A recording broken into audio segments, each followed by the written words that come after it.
Et c'est parti sur une campagne avec la Bohème pour obtenir 2 achievements. Belle réussite, ce qui consiste à survivre aux guerres russies en tant que site. De ce que j'ai compris, c'est pas si compliqué que ça. Et donc posséder 10 lieux produisant de l'or, et vu qu'il y a la région de Bohème qui produit beaucoup d'or, et la Tchécoslovaquie, enfin la Slovaquie plutôt, qui est aux mains de la Hongrie qui produit aussi pas mal d'or, le but ça va être probablement après la conjoncture des guerres russies, parce qu'avoir la Hongrie en ennemi avant c'est peut-être compliqué. Euh, on va essayer de récupérer ces mines d'or, et une fois qu'on a ces mines d'or, on devrait avoir l'achievement pour une pile d'or. Voilà. On va aussi essayer, si c'est pas trop chiant, d'avoir appartenir à 6 organisations internationales, mais pas sûr que ça soit fait sur cette run. Voilà. Voilà, quand on regarde les productions d'or, on a 3 dans nos vassaux. C'est les vassaux qu'on va essayer d'annexer le plus vite. On en a 2 ici. Euh, 3 même. Je n'arrive pas trop à savoir si ça c'est chez nous ou pas. Bref, on en a 2 là. On en a 4 en Slovaquie, ce qu'on va conquérir. Et on en a une à Beyrouth qu'on va aussi conquérir le plus vite possible. Alors, pour les ordres, j'ai mis pour la couronne l'autocratie et la noblesse féodale. Pour la noblesse, je n'ai rien donné. Pour le clergé, non plus pour l'instant. Pour la bourgeoisie, j'ai donné beaucoup, beaucoup de privilèges. J'ai donné le conseil commercial pour la capacité commerciale, vu qu'on va construire beaucoup d'or et qu'on pour l'exporter, c'est bien. J'ai pris les droits de construction pour les coûts de construction, pour pouvoir snowball. On va essayer de jouer le plus tall possible donc pour pouvoir snowball en tall. Le droit du trésor pour l'efficacité fiscale et les intérêts bancaires. Le contrôle de la monnaie pour le rendement de l'or et pour le seuil de frappe de monnaie, c'est Biggs. Et le reste, c'est des trucs qui étaient déjà là. Pour la paysannerie, j'ai enlevé les terres communales pour le pour le diminuer, enfin pour aller le plus possible vers la centralisation le plus vite possible, parce qu'on est très décentralisé, c'est pas ce qu'on veut forcément. Euh, et du coup, pour les paysans, je leur ai rajouté l'accès aux tribunaux royaux qui va diminuer l'équilibrium de cette situation du clergé, parce qu'en fait, vu que le clergé n'est pas taxé, c'est pas très grave s'il a un équilibrium faible pour l'instant. Et la milice du peuple pour avoir les levées plus importantes. Ensuite, pour l'économie, j'ai mis tout comment on appelle ça? En automatique, mais vu que j'ai augmenté le pourcentage de taxes qu'on peut prendre sur les paysans, on gagne plus de thunes avec les paysans, et on va bien sûr mettre la frappe de la monnaie au max qu'on peut. J'ai mis le max pour le coût de la cour et la stabilité pour augmenter le plus possible ces stats-là, parce que ça va être très important. Euh, pour, euh, pour build de toll, et j'ai mis les dépenses diplomatiques au minimum, même si je vais plutôt les augmenter pour quand même qu'on gagne un peu de comment on appelle ça, de diplomates par mois. Voilà. Alors, on va renforcer le contrôle de cette province parce que c'est là où il y a notre deuxième mine d'or, en sachant que notre première elle est là. Et c'est les 2 trucs qu'on va maxer dès que possible. On va maxer ces 2 trucs pour avoir le plus de rendement d'or. C'est ce que je viens de faire. Même si voilà, ça va créer un shortage de travailleurs. On espère qu'ils vont migrer là-bas. Pour la loi sur l'exportation de l'or, on va juste prendre exportation régulée, parce que je sais pas laquelle des deux est la mieux entre illimitée et interdite, et je préfère pas faire d'erreur entre l'une des deux. Bon, du coup, comme rivaux, j'ai la Haute-Bavière, la Hongrie et le Danemark. La Haute-Bavière, je commençais avec, parce que je crois que c'est l'empereur, si je dis pas de bêtises. Ouais. La Hongrie, je l'ai mis parce que, vu que je vais peut-être l'attaquer plus tôt, je me suis dit que c'était une bonne idée. Et le Danemark, c'est parce que c'était gratos. Et pour mes alliés, je vais essayer de faire l'alliance avec la Pologne, le Brandebourg, de garder l'alliance avec la Basse-Bavière, et je pense que je vais enlever mon alliance avec l'Ordre teutonique, parce que j'en ai pas l'utilité si je m'allie avec la Pologne, je pense. Alors j'ai l'événement, le premier congrès de Visegrad. Je pense que je vais prendre cette option, même si ça fera que la Hongrie n'est plus mon rival. Parce que ça me fait gagner 100 de de relations avec la Pologne et je veux être allié à la Pologne. Voilà. Alors vu qu'on a donné trop de privilèges, on a déjà une rébellion sur les bras, mais normalement ça devrait bien se passer, ça devrait pas être trop dur. J'ai enlevé les trucs chiants et c'est devrait être bon. Voilà, la guerre a été gagnée en 6 mois, un truc comme ça, c'était pas très compliqué. C'était pas facile non plus, mais c'était pas très compliqué. Donc plutôt content. On a pris la priorité à l'armée dans l'ère de la Renaissance, parce que vu que les guerres russides sont pendant l'ère de la Renaissance, je pense que je vais avoir besoin de ça si jamais elle se déclare. On va prendre la loi d'exportation illimitée au final, parce que sinon j'ai l'impression on va avoir des problèmes à écouler tout. On a une autre guerre civile, mais cette fois des paysans, et normalement ça devrait être aussi facile. On se retrouve à la fin. Ok, gros problème, j'ai dû appeler tous mes alliés parce qu'ils étaient 17 000 à la base, les paysans qui se sont rebellés. 17 000, non mais faut doser un peu, merde. C'est trop grave. Bon, la guerre, elle est finie rapidement grâce à la Pologne et à mes vassaux, mais merde, quoi. Oh la putain, je me suis chié dessus, quoi. La peste vient d'atteindre notre pays, donc il va falloir prendre des décisions pour éviter de se faire exploser la gueule pour la peste. Du coup, on a eu 716 000 morts pour 800 000 à peu près, donc un ratio un peu horrible. Pas le mieux, quoi, pas le mieux.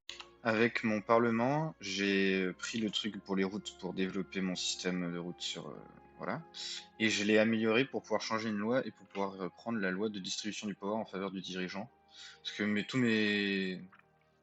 tous mes ordres sont très loyaux, mais j'ai besoin de la puissance de la couronne et de la taxe minimale, donc je l'ai fait. Je viens d'être élu à la couronne impériale. On fait une petite guerre pour clean les borders, parce que c'est laid. Mais bon, on verra. On va se marier avec une courtisane de la famille des Anjou pour essayer de voir si on peut pas avoir la restauration du trône sur la Hongrie. Ça pourrait nous mettre bien. Du coup, je viens d'avoir une guerre contre enfin, le Luxembourg, qui est dans mon union, a eu une guerre contre la France et du coup a été vassalisé. Du coup, si j'ai bien, j'ai bien compris comment ça marche, il est à la fois le vassal français et membre de mon union normalement. Ou pas. Euh... What the fuck? Alors, non, il est plus membre de mon union. Bah, je suis une merde. What the fuck? Ok, bah le fait qu'il ait annexé, enfin qu'il ait vassalisé le Luxembourg, ça a fait tout bugger. Ça fait bugger le truc. Et normalement, j'aurais dû garder la. Enfin, il me semble que j'aurais dû garder le Luxembourg comme un vassal, mais. Enfin, comme un truc. Ou pas, non. Bah non, je sais pas. C'est trop bizarre. Alors, j'ai vassalisé Misny pour avoir le plus comment on appelle ça? De vassaux puissants pour quand je vais devoir faire la guerre pour les sites. Et le Brandebourg est bien rentré dans mon union personnelle après le truc, ce qui est très étrange. On a enfin annexé la Moravie. Bon, le Jan Hus est apparu, donc le hussitisme devrait bientôt pop pour la Bohème. Et là, j'ai un Cassius Belli pour la Suède et la Norvège pour revendiquer le trône, mais je pense que ça va être un calvaire d'aller le chercher, donc un peu la flemme. Et pour l'instant, j'ai juste skyrocket l'économie. J'ai la plus grosse assiette fiscale d'Europe, je crois, donc on est bien, on est bien. Et maintenant, j'attends juste que ça spawn et que je puisse faire la guerre civile, quoi. Enfin, l'event. On a enfin l'événement. Et donc, on va pas avoir le choix, hein. On va devenir des sites.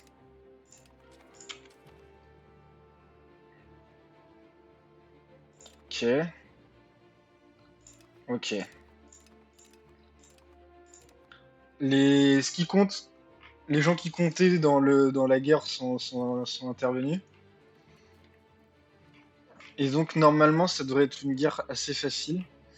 Juste, je check c'est quoi les exigences pour.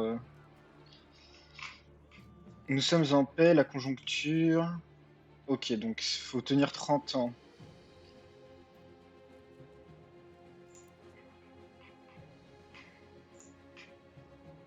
On va convertir voilà.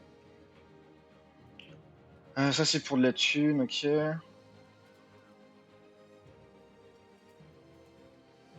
On va prendre ça.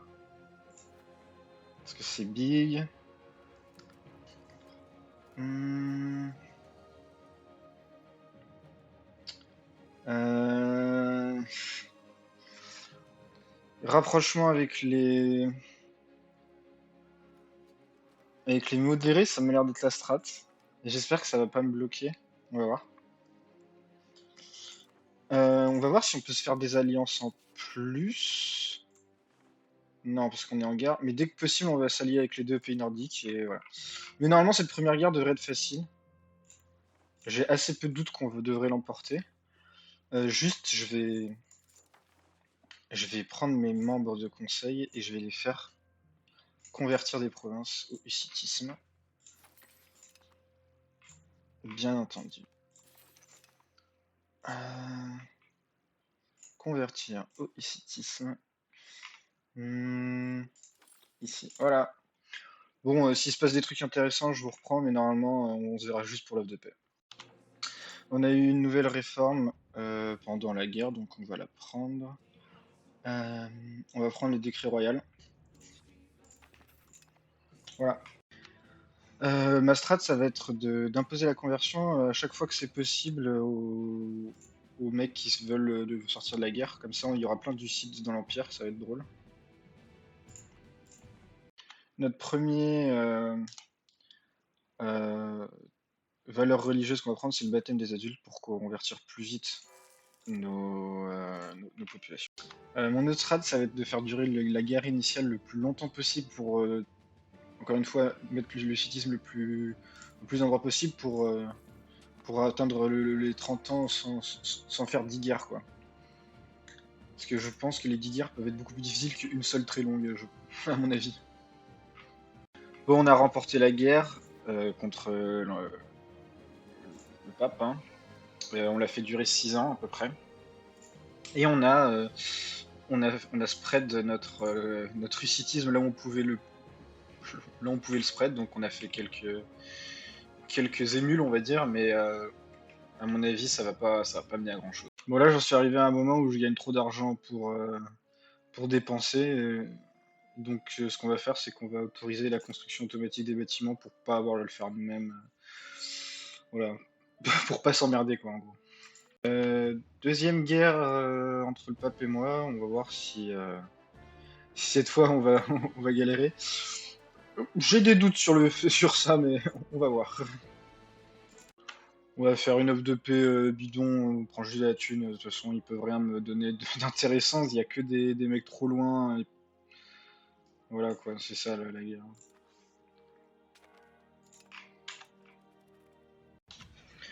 C'est probablement la dernière guerre Sith qu'on va devoir tenter parce que il reste que 8 ans, je pense que c'est la dernière ou l'avant-dernière si j'ai pas de chance. On peut ne pas avoir de chance, hein. Voyons voir. Donc, du coup, comme vous pouvez le voir, la guerre a été plus dure que prévu. Je me suis fait stack wipe un stack de, de mon armée professionnelle de 9000 hommes. Et j'ai dû lever mes levées et reconstituer mon armée professionnelle. Tout ça pour faire une offre de paix comme ça, quoi. Avec réparation de guerre plus full thune. Ah, quel bonheur. Au moins, on est sûr que c'était la dernière, parce que c'est en février 1435, et normalement, en 1435, les guerres hussites, la conjoncture des guerres hussites est finie, donc finito pipo, on est trop bien. Catastrophe. J'ai mal lu, c'est depuis plus de 30 ans, donc il me faut encore une année, donc il y a des chances qu'il y ait encore une guerre hussite si le pape décide de m'attaquer. On verra bien. On verra bien. Nous verrons. C'est bon, c'était le 22 avril, je n'ai pas eu d'autres guerres, et du coup, c'est une victoire pour la vraie fois, on gagne full truc positif. On a l'achievement, et on est content, et maintenant on va se concentrer sur conquérir euh,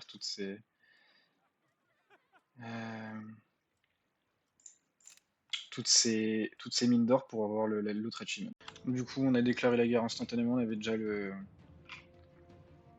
le casus belli, et on va essayer de faire ça proprement et de tout prendre en une guerre.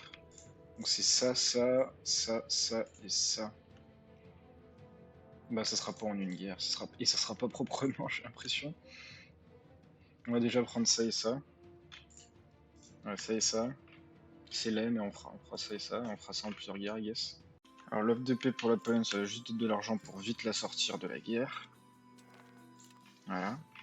Et l'offre de paix contre la Hongrie, ça va être ce qu'on a dit plus tôt, ça va être ça.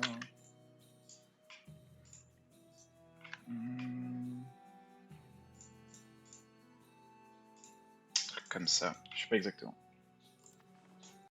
On a atteint l'âge des découvertes. On va, je pense, prendre. J'aime vraiment bien la cour progressiste.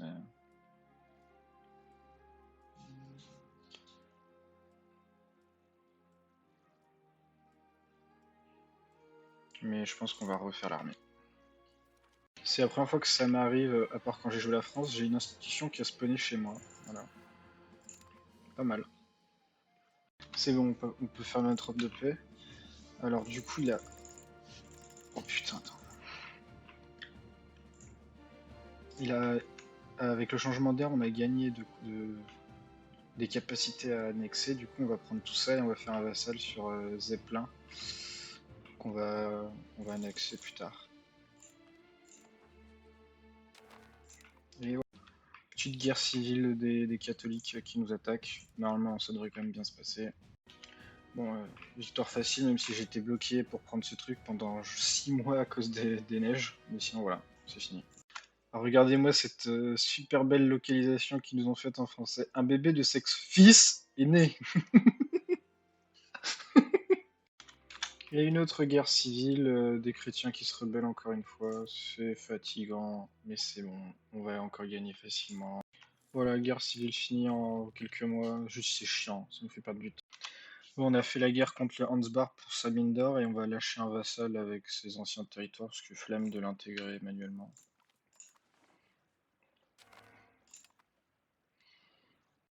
Ça faisait 3-4 ans que j'étais bloqué, que ma guerre civile ne voulait pas se déclarer parce que j'étais dans une guerre civile française aux côtés de la France. Et quand t'es dans une guerre civile, même si c'est pas la tienne, ta guerre civile ne peut pas se déclencher, c'était infâme.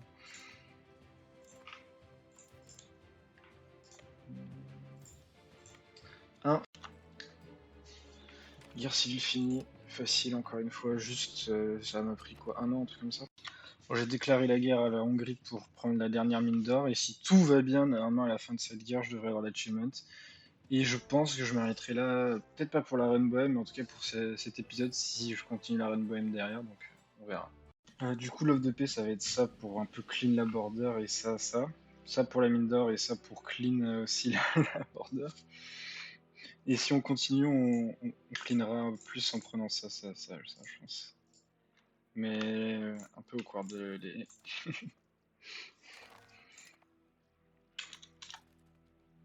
un peu au quad les fronts.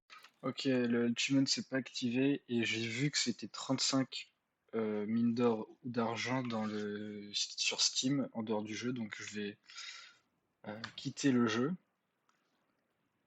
le mettre en anglais et voir, enfin quitter le jeu, je vais aller voilà. Mettre en anglais et voir si ça change la description de l'achievement quoi. Alors, jeu anglais.